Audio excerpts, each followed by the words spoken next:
Up to the 30, the 20, 10, 5. Torrey Horton back to the end zone. 48-yard play. Guess who? Body up the middle, making another move to the outside. 15, 10, end zone again. Keeps it. Nice move by Brown. He's got space. He's got 6. 35-yard touchdown for Byron Brown. A record-setting night for the South Florida quarterback. Down so far, a little bit of a high snap. Genty right up the middle. Genty has room. Ashton Genty, give him 6. Second and long. Lagar tries to fit it in. Runnels, it does. Runnels stays up. The show's off his 4-3 wheels. Incredible effort for Runnels. The G5 Hive. All G5, all the time. Welcome to the G5 Hive Live. We are excited to bring you the G5 college football coverage you love each and every week. I am Luke. I am joined by my co-host, Justice. 2 weeks in a row. Some say it's heating up when I got my finger pointing the right way. A week ago, we needed 3 subscribers to get to 500 on YouTube. We asked for your support, and you guys delivered. You guys didn't disappoint. We had 33 more subscribers to the channel this past week. We appreciate all the support we received this last week, all year long, but we're not done growing. So wherever you are, wherever you're watching or listening to us, we would greatly appreciate you heading over to YouTube, hit that subscribe button. The G5 Hive merchandise store is now live. Link in the YouTube video comments, as well as pinned to our X page and on the bottom of the screen. Let's move over to the Union Home Mortgage Gasparilla Bowl, Tulane Green Wave versus Florida Gators in Tampa, Florida, Friday, 3:30 p.m. Eastern on ESPN. Injuries, opt-outs, and portal.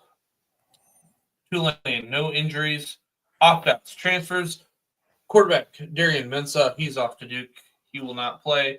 DN Matthew Fobbs-White and defensive tackle Parker Peterson will not play for Tulane. That is it for injuries and opt-outs for them. Florida injuries.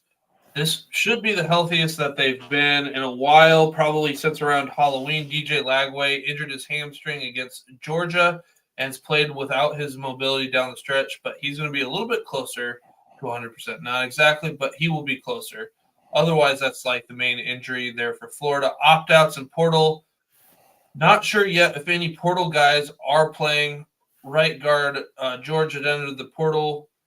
One of the defenders, Jack Pyburn, he hit the portal. He's not much of a stats guy, but he's the energy. He's the soul of this team. Physicality along with leadership.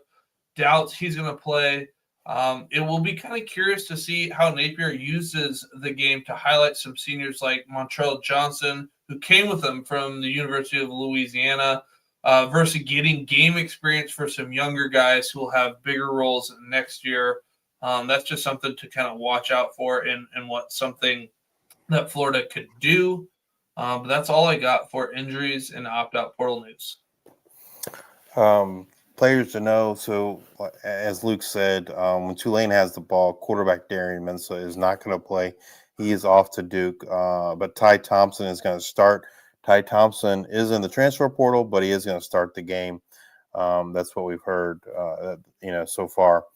We haven't seen much of him this year. When he has played, they've used him for his legs, used him as a running threat. To sub in, occasionally throughout a game for Darian Mensah. They have a great running back in Mekhi Hughes, 1,372 yards, 15 touchdowns. I think he's only the 3rd Tulane player with back-to-back 1,000 yards in their career. So I'm sure that they're going to rely heavily upon him. And when they're passing the ball, look for Mario Williams, receiver, 940 yards, 5 touchdowns. He was their passing offense in the AAC championship game against Army, and also tight end Alex Bowman. Again, he's a red zone threat, so look for him.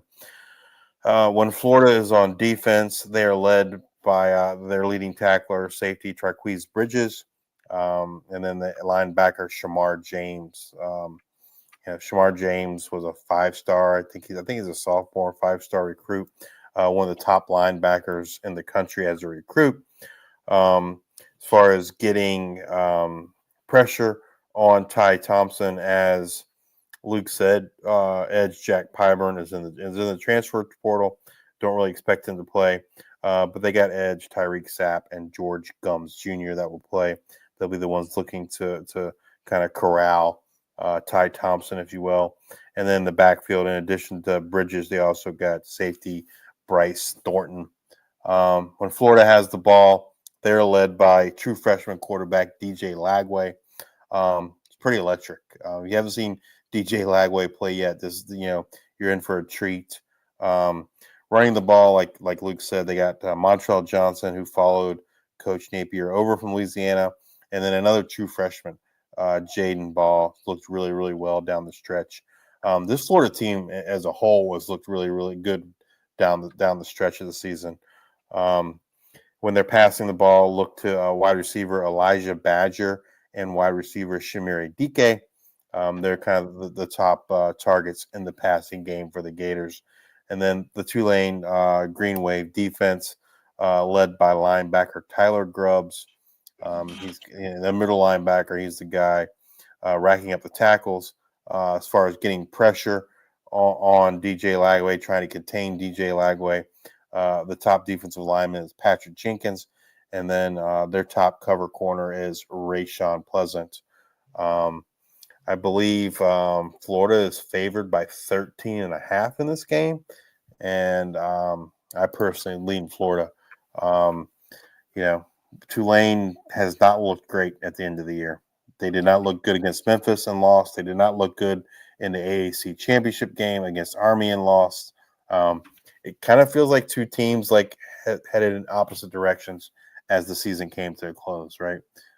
Florida was pretty hot, looked really well. Tulane just kind of fumbled down the stretch and did not look so great. Their starting quarterback won't be playing. So give me the Gators in the game. Great. That is our show tonight. Come back to join us next week as we discuss what happened in the G5 Bowl games, as well as look forward to our next set of G5 Bowl games. And as always, bring you up to date on all the latest news and happenings in the world of G5 college football. If you're watching us on X, please give us a retweet, a like, and a follow. If you're watching us on YouTube, please hit that like and subscribe button. And if you're listening to us on Apple Podcasts or Spotify, please subscribe and leave those 5-star ratings and reviews. Thank you all for your support. Until the next time, we are the G5